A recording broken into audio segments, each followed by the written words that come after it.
Thousands of spectators waved miniature white flags showing a unified Korean peninsula as women's hockey teams from North and South Korea faced off at the Gangneung Hockey Center, one of the venues of the 2018 Winter Olympics next month in South Korea. Only days before, North Korea had tested a ballistic missile over the Sea of Japan, escalating nuclear tensions.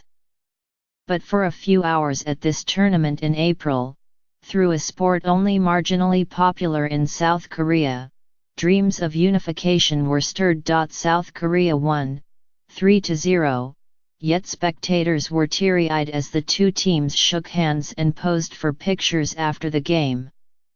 South Korean news media reported that North Korean players also cried afterward, although reporters were not able to interview them to determine if they were tears of joy or anguish, or both.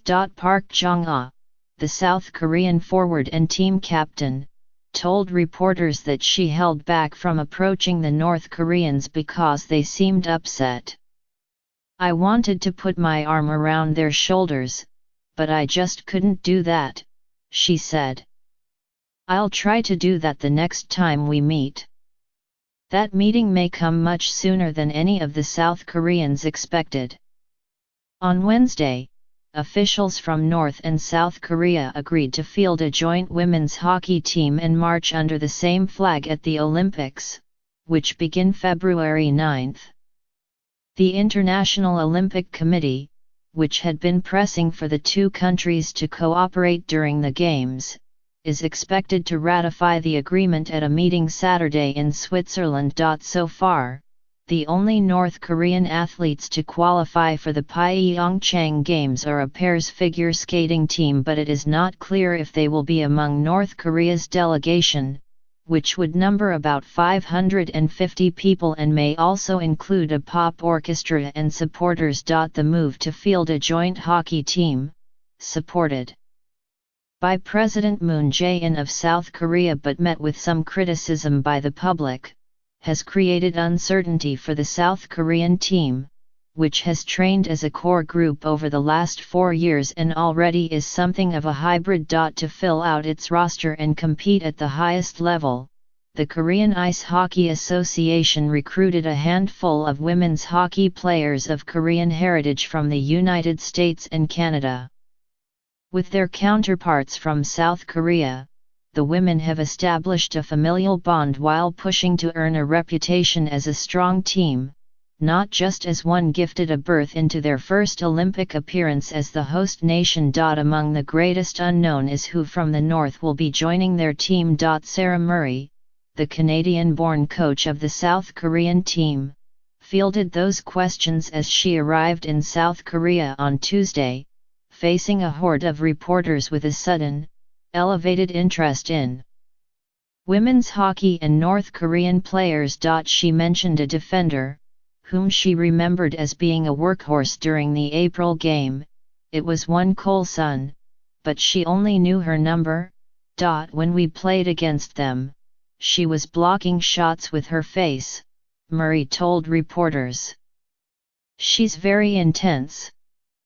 Marissa Brandt, who was born in Korea before being adopted by an American family and growing up in Minnesota, said the North and South Korean players hardly got to know one another. "We took pictures with them. They didn't say much, we didn't really either," she said. "But overall it was a cool experience." Even for the South Korean-born players, the North Korean team largely remains a mystery. Lee Min-ji, a South Korea forward, told some North American teammates last week that North Korea used to be stronger in women's hockey, because Kim Jong-il, the father of the current North Korean leader, Kim Jong-un, was a big fan of the sport. But that was about all she knew. Murray and her staff have worked for years to carefully develop the South Korean team from a unit that regularly lost games by 20 or more goals, to one that eventually won a second division World Championship tournament in April. Now, with just over 3 weeks before the team's first game in the Olympics, against Switzerland on February 10, Murray and the players must figure out how to incorporate new teammates into their style of play, without disrupting chemistry. Although the Koreas are hoping the IOC approves the measure with the caveat that no South Koreans would have to be cut from the team, some original members of the roster would most likely not dress for every game to make room for North Korean players. Murray has told the South Korean news media that, regardless of pressure from South Korean officials, any new players would have to earn their ice time. North Korean women's hockey teams were among those who regularly dominated the early South Korea women's national teams.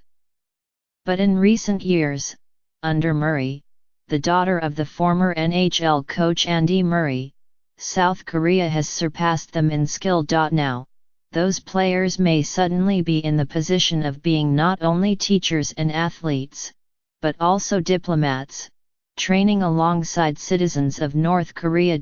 Although South Korean leaders in favor of the move have said a unified team would promote peace in the Olympic spirit, many South Koreans, although ultimately in favor of reunification, remain critical of the motives for the women's hockey decision. On Naver, the popular South Korean news site, thousands of commenters overwhelmingly supported the South Korean players and lashed out at the government interference.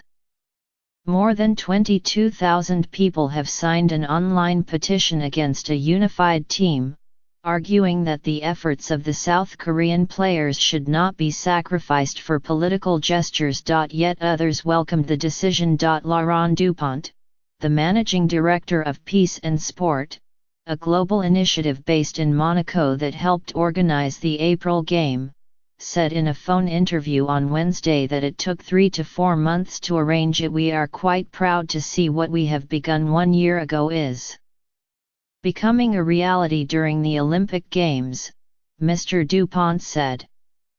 "It's great news that the two teams will compete together and can show to the entire world that sport can be a showcase for peace." For the North Koreans, he added, it was important to show that sport can give hope.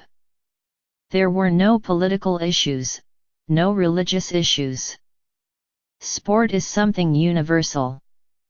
The turn of events recall a popular South Korean movie, Take Off 2, released in 2016, depicting a ragtag women's ice hockey team trying to make it big on an international stage. It was loosely based on the story of Wang Bo-young, who escaped North Korea with her family to China before settling in South Korea and joining their women's hockey team. In a climactic scene, players from both teams cry before going their separate ways. But the film ends on a more hopeful note, with sisters on the opposing North and South Korean teams sharing a smile before the two countries face off.